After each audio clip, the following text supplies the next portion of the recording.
What's up, besties and homies? It's your girl Aisha checking in, back with another video. If you're new to the channel, welcome to Strong Friends Check-In Podcast. So it is the month of December. That means that Christmas is quickly approaching. So I thought this would be the perfect time to talk about the Black church. The purpose of this video is to hopefully clear up misconceptions about the church. What is it? How does it function? Has it changed? Etc. And I think this is important because the Black church is highly influential and predominantly female. So for those of you who are new to my channel, I guess it would be appropriate for me to sort of introduce myself. So I am an educator, nonprofit executive, professional grant writer, business administrator, investor, and I just wear so many different hats. But most of my work has been in education, health, and human services. So I have my finger on the pulse of our community. Not only am I behind the scenes working, but I have legs and feet on the ground working alongside CEOs, professional athletes, politicians, pretty much anybody who has a stake or vested interest in the welfare of our community. Obviously, I am a member of the community. I did not come from privilege. I came from poverty. I was born into a dysfunctional family, and I had many disadvantages. So when we talk about starting from the bottom, I did that. So my perspective on this issue is fully informed. I have personal and professional experience, and so I think that I am qualified to discuss this topic. Also, because we're talking about the Black church, I think it is appropriate for me to share my religious status. I am not religious. I am a believer or disciple, but I am not religious. There is a difference, and we'll talk about that. I do not describe myself as a Christian. However, I'm not offended when others do, because I am, in fact, a follower of Christ. I just don't like to use that term to describe myself because American culture has watered it down. So, when we talk about believers, I'm referring to people who not only believe in theory, but also in practice. So I try my best to practice what I preach. I'm not perfect, but my heart is in the right place. And so God honors that. As long as your heart is in the right place, he can work with you. So let's talk about it. What is the church? Well, I'll tell you what it's not. It's not a building. I'll say that again. The church is not a building. The church is a body or community of Christ believers. Why are so many people turned off by the church? I think it's important to note that about 10 to 15 years ago, 75% of Americans identified as Christian. Now, 63% of Americans identify as Christian. So that is a significant drop over a relatively short period of time. I think the main reason that people are turned off by religious institutions is that they're not operating as they should. So in America, the Black church is tax exempt. That means it doesn't pay taxes because it should operate like a nonprofit organization. The church should not operate like a for-profit organization. Well, what do I mean? So nonprofit organizations break even at the end of each fiscal year. That means that their total cost equal total revenue. That means that the monies that they receive in revenue are poured back into the community to provide resources and services to underserved citizens. How do I know that? Because I'm a nonprofit executive. That's what I do. That's my life's work. So that turns people off. And it's actually unethical to operate as a for-profit when you're a nonprofit. You don't pay any taxes. Why do we see this shift? Well, there has been a shift in focus from mission and ministry to money. Okay, so you hear a lot of prosperity teaching.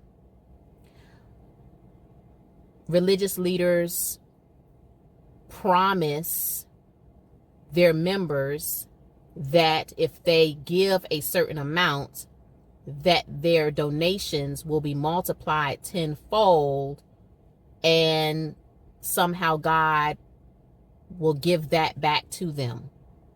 So they'll receive what they gave back through various means, but multiply it by 10.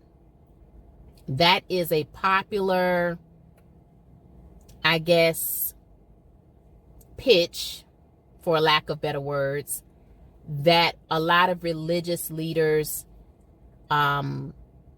use to generate additional funds in tithing and offering. Okay, so that brings me to tithing, right? Let's talk about tithing.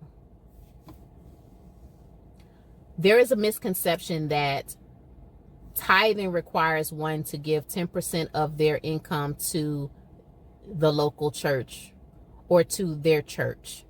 Sometimes people are like bi-coastal, maybe they have more than one church. But the misconception is that people should give 10% of their income to their church. That is not true. So tithing, first of all, should come from the heart. You do not have to give 10%, and you absolutely do not have to give it to the church. The purpose of tithing is to help the least of them among us. The purpose of tithing is to help God's people who are in need, the homeless, the fatherless, the sick, the disenfranchised, right? That's the purpose of tithing. So, if we're talking about biblical teachings, that is the purpose of tithing. So if you are donating funds to a church that does not operate like a nonprofit organization, that means you don't know where your money is going. You don't see any tangible results in your community. You don't see your church providing services and resources to underserved citizens of your community, then that's not tithing. That God does not honor that. I'm just keeping it real. I know this might, ruffle some feathers, but it's the truth. So I'll use myself for example.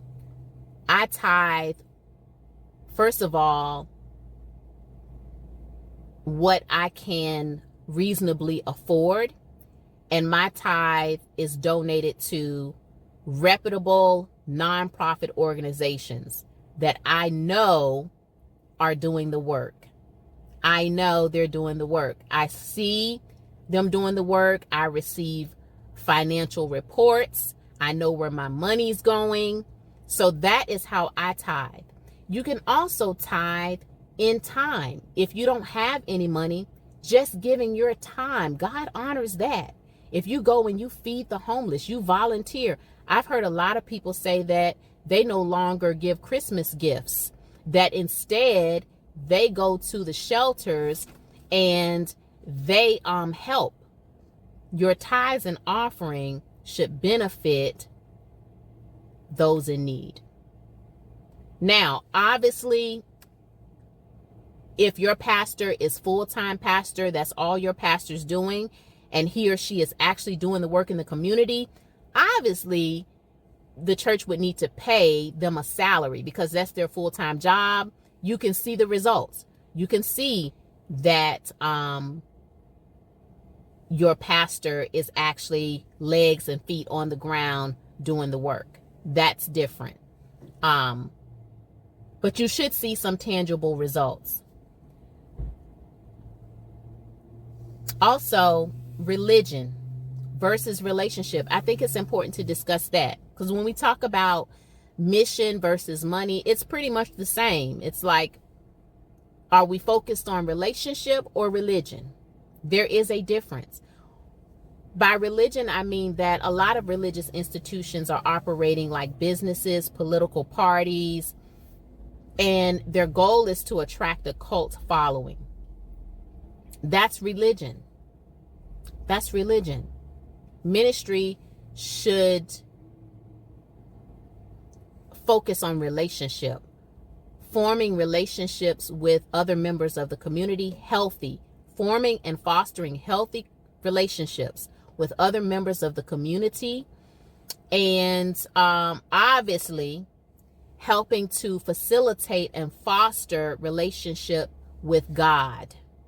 So there's the vertical relationship and there's the horizontal relationships. And so that should be the focus of ministry. And we provide resources and services as a means not only to bless people, but to connect with people. We want to connect with people. We want to help people. We want to serve people. We want to collaborate with people. We want to commune with people, not just the members of our local congregation, but the people who are in need.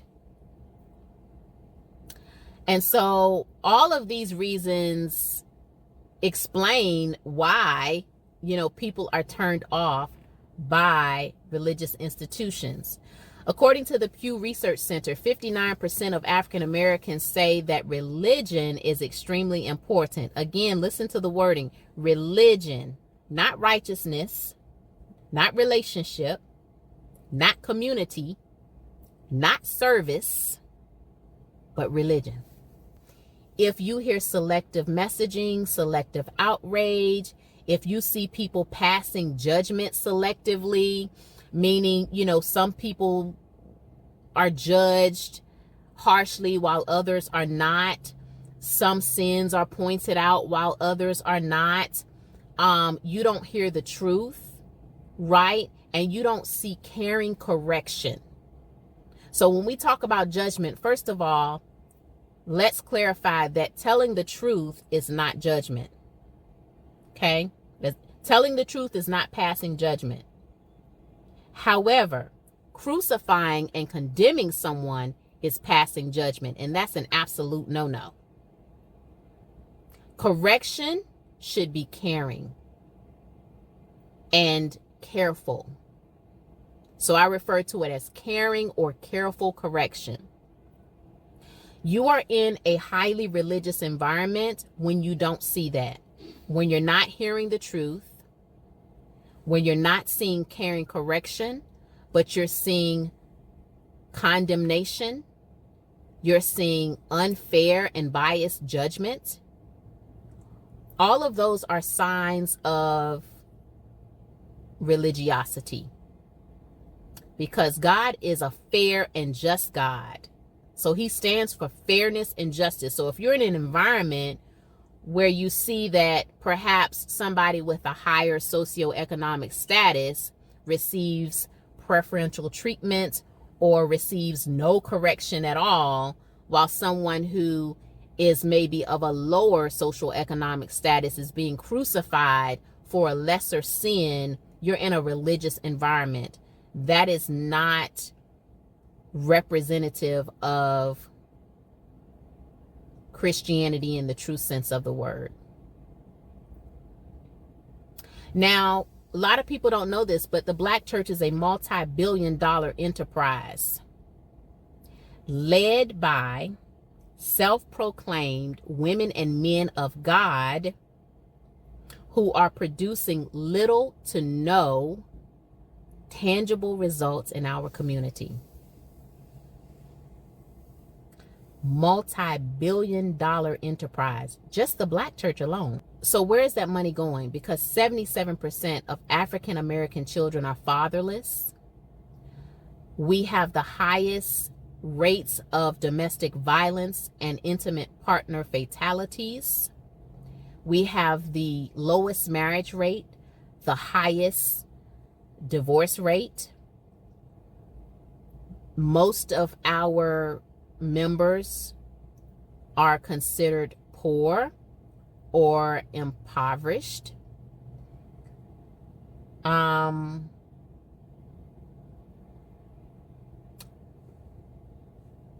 Where does the money go? I mean, we can go on and on with the statistics. We can talk about obesity. We can talk about high blood pressure and diabetes and how we're most affected by all of that. You know, we can talk about the lack of health insurance. We have the least access, the lowest access to health insurance and quality education. I know because that's my life's work. So I've raised a lot of money to benefit students who need school supplies, who need access to quality education, who need quality health care because they don't have health insurance. So we hold everybody else accountable. You hear and see Black men online holding Black women accountable, Black women holding Black men accountable, especially when we talk about parenting, right? And resources. We see members of our community hold the politicians accountable as they should, right? But nobody's holding the religious leaders accountable. So we are so committed to the Black church that it has become a multi-billion-dollar enterprise, but yet we don't feel that we have the right to question where the money's going. Make it make sense. Make it make sense. So when we talk about the Black church, I think it's important to include the Black church in all of the conversations surrounding the Black family, poverty, fatherlessness, single parenthood. There are single fathers out there too. The drug epidemic, which still affects us tremendously, which is why a lot of our children don't have parents, because of the drug epidemic, whether they're on one side or the other. Could be an addict, could be a dealer. So we need to include the Black church in these conversations, not just to sit and have the conversation, but to hold the leaders accountable. And also, we need to hold members accountable, because the members enable these leaders to exploit the very people that they were put in place to serve. The church is a body of Christ believers, a body of disciples whose purpose is to serve the least of them among us. It's about service. It's about ministry. It's about salvation. It's about deliverance. It's about community. It's about relationship. It's about love. It's not about money. If you focus on the mission,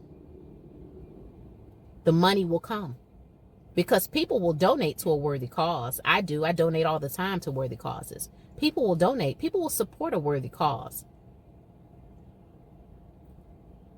So I just, I wanted to share this with my viewers, because I want you to be informed. I want you to be informed, and I want you to be responsible stewards of your finances. I don't ever want anybody to think that they should take their rent money and cash app it to their pastor. I mean, it's absolutely ridiculous. Some of the things that I hear and that I see. I mean, I just really hope that something that I've said can free someone from that bondage, because that's what it is. It's bondage. And I just want to encourage you that if you have a heart to do good and you want to help your people, you don't need money to do that. You can do that again with your time. I don't want anybody to feel like they have to sacrifice their livelihood to donate to a church that's not helping the community. I mean, you don't even see tangible results.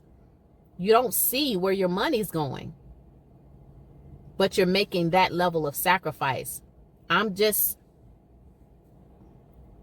If you want God to honor your sacrifice, first and foremost, be a responsible steward of your resources. Pay your rent, pay your light bill, because the reality is it should be the other way around. If you're a member of a church and you can't afford to pay your light bill, that's a problem, because somebody in that church should say, hey, we'll help you. The church should say, we'll help you for, I don't know, X amount of time until you get back on your feet. And by the way, do you need, some additional resources, or can I make some phone calls for you? Do you need a job? How can I help you so that you can be self-sufficient, right? That is the responsibility of the church. That is the responsibility of a nonprofit organization. So it should be the other way around. So I say all of this in love and with love, because I love my people. And I want to see, because again, the church is predominantly female.